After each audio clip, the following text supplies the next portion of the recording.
여러분은 세상이 등을 돌려도 내 곁을 지켜줄 존재가 있으신가요? 때로는 100마디 말보다 짐승의 묵묵한 눈빛이 더 큰 구원이 되기도 합니다.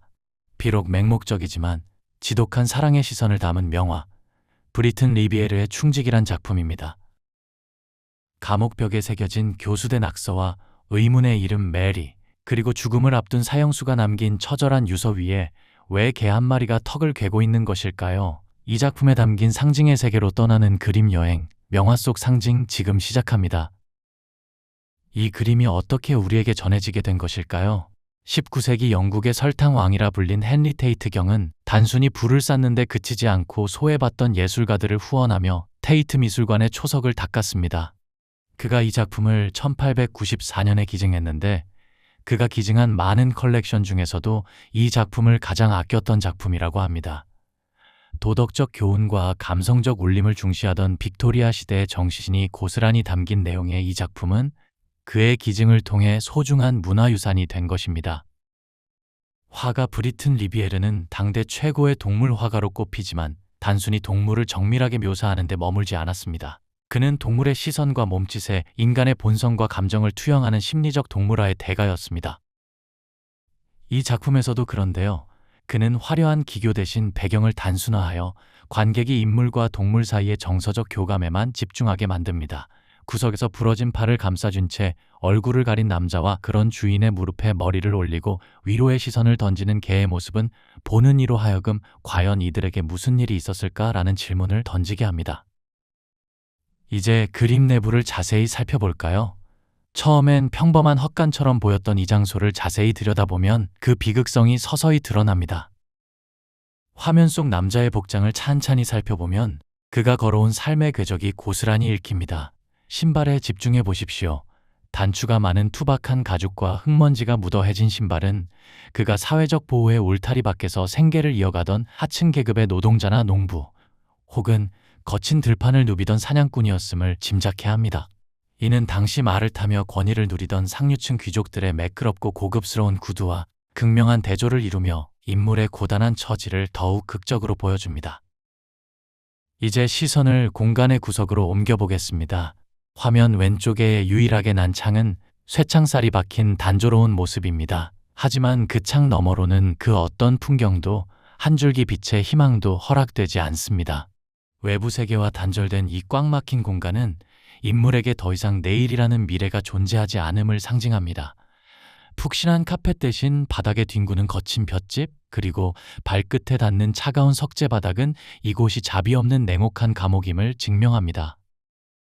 당시 영국에서는 사형 집행 전 마지막 자비로 가족이나 반려동물과의 면회를 허용하곤 했습니다.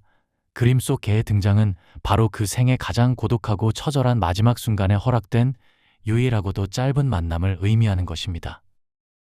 관객의 시선이 오해에서 진실로 옮겨가는 과정이 이 그림의 묘미인데요.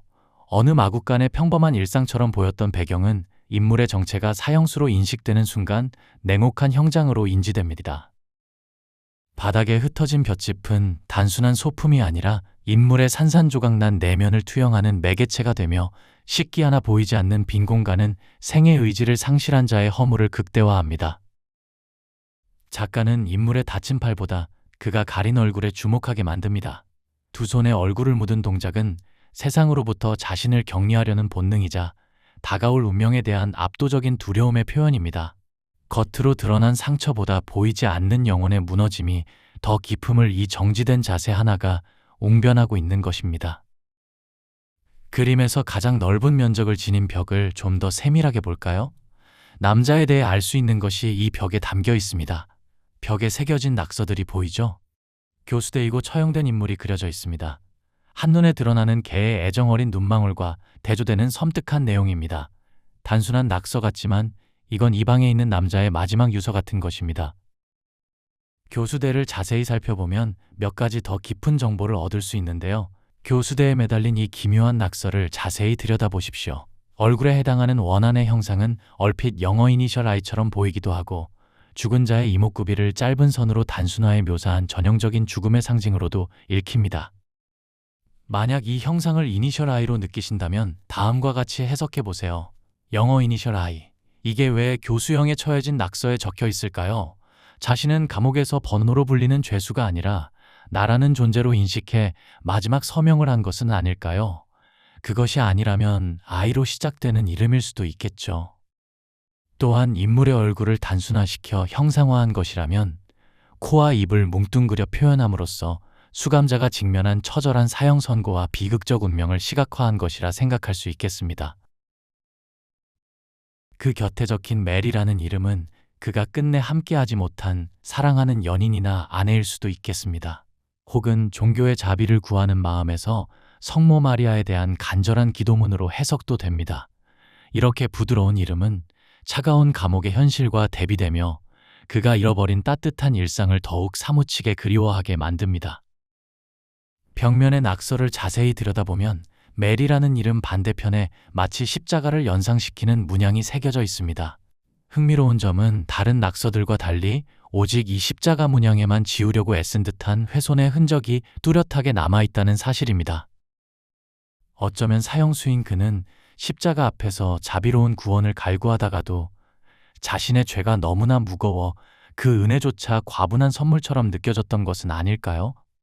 만약 그렇다면 한번 얻은 구원은 영원하다는 복음의 확신을 갖지 못한 채 스스로 그 희망을 지워버리려 했던 한 인간의 처절한 심리적 갈등이 이 흔적 속에 고스란히 투영된 것입니다.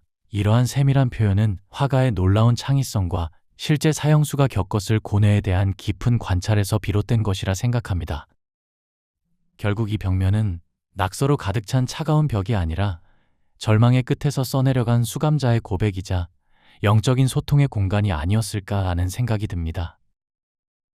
작품의 제목이기도 한 그 곁을 변함없이 지키는 개의 충직이란 단어는 자신의 죄책감 때문에 구원을 부정하려 했던 인간의 나약함조차 묵묵히 품어주는 변치 않는 하나님의 사랑과도 맞닿아 있다고 봅니다.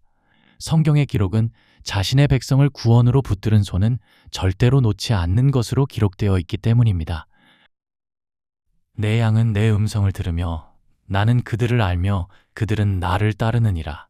내가 그들에게 영생을 주노니 영원히 멸망하지 아니할 것이요 또 그들을 내 손에서 빼앗을 자가 없느니라.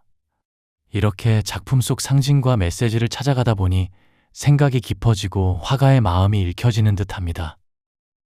이 작품의 진정한 백미는 인간과 동물의 극명한 대비에 있습니다.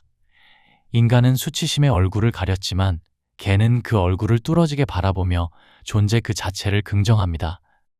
세상 모두가 그를 죽어 마땅한 죄인이라 부르며 등을 돌릴 때 오직 이 충직한 개만이 그를 단죄하지 않고 따스한 온기를 나눕니다. 동물의 원초적 본능일지라도 이 작품에서 가장 눈길을 끌며 관객의 마음을 뺏는 부분입니다. 애견과 남자의 이 만남에는 묘한 대조가 깔려 있습니다. 혹시 보이시나요?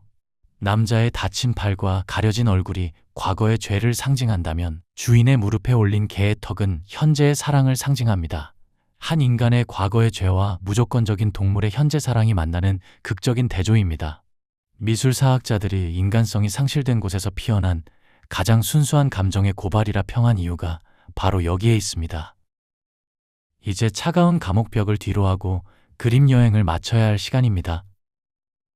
세상은 법의 이름으로 이 남자를 지워버리려 했지만 화가의 붓끝에서 살아난 메리라는 이름, 애써 지운 십자가와 개의 간절한 눈빛은 우리에게 이렇게 묻고 있습니다. 과연 우리는 누군가에게 이토록 조건 없는 사랑을 보내본 적이 있습니까? 인간이 만든 복잡한 정의보다 말 못하는 동물의 묵묵한 곁지킴이 더 숭고하게 다가오는 그림 감상 시간이었습니다. 진정한 충직함은 인간의 변덕스러운 마음이 아니라 묵묵히 곁을 지키는 저 개의 눈빛과 같은 신의 은혜에 있다라는 문구를 생각하며 그림 여행을 마칩니다. 오늘의 그림 여행이 여러분의 마음속에 작은 온기와 성찰이 되었기를 기대합니다. 영상이 좋으셨다면 구독과 좋아요로 표현해 주시고 그림이나 그림 감상을 좋아하는 친구에게 공유해 주시면 감사하겠습니다. 저는 다음 그림 여행을 준비해 곧 돌아오겠습니다. 그때까지 주님의 평안에 머무시길 기도합니다. 명화 속 상징이었습니다. 감사합니다.